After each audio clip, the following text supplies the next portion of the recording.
Hey, a 30-second commercial during tonight's Super Bowl is going to cost you a cool $5.25 million. That's $175,000 a second. We have ad man with us, Garth Cramer with Boelter Lincoln, joining us live on Daybreak to share how they're making the game count. And before we start talking to you, we're going to go straight to your first one you wanted to show us, which is with Serena Williams. Check it out. We're living in a world and society where people are starting to see differently and starting to understand that, you know, we are just as strong and just as smart and just as savvy and just as businesslike as any other male in this world. So that's the big thing, are the big stars. Yeah, I mean, lots of celebrities this year and kind of those social statements out there. This is kind of women's empowerment. Bumble is that app that the woman initiates the conversation, and so the messaging here is women should be able to start the conversation when it comes to love, when it comes to jobs, when it comes to everything in life. So really hitching onto that female empowerment message. That's right. That's what Bumble is, right? I think her husband even is the owner of Bumble. Right. And it's funny because Serena Williams doesn't need Bumble. She's married. I know. She's fine. Hey, let's check out the next one, Doritos. I never wanted you to say I want it that way. The original. Now it's hot. Oh, I love it. That's Chance the Rapper. Yep. And we also have the Backstreet Boys. And I guess Chance is dreaming of something, doing a throwback, I think, right? Well, yeah, I mean, this is what advertising does so well. It plays on pop culture.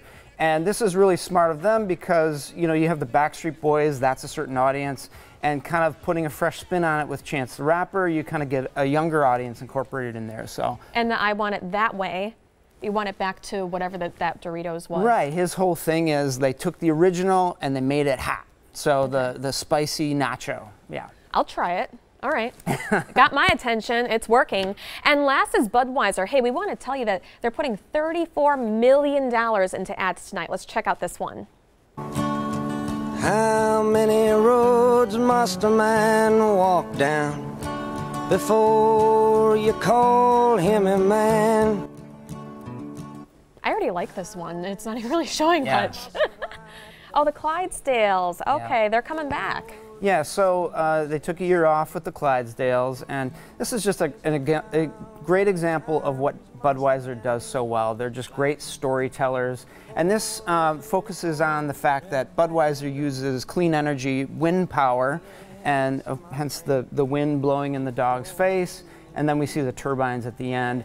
And it's, you know, it's a trend that is happening in advertising where consumers want to know not just that you have a great product, but that you have a company that it has something that you believe in. And this is one of those social messages. Interesting. You know, every year that we've been talking with Boelter Lincoln for 3 years now with the Super Bowl ads, there's an evolution just last year where they really have social change in their ads, which you think a business wouldn't do, but it's taken a turn. Lots of social messages out there. You're going to see a steady diet of celebrities, probably even more so this year than any other year. And then there's always going to be the silly, you know, Pringles has some silly ones out there, Doritos, Pepsi. Those the typical brands that do that kind of stuff. That's awesome. Garth Cramer with Boelter Lincoln, thank you so much. Now I don't have to stay tuned. We already got a look at some of them. Right. Everything you need. You're already up to date. All right, at the water cooler on Monday morning.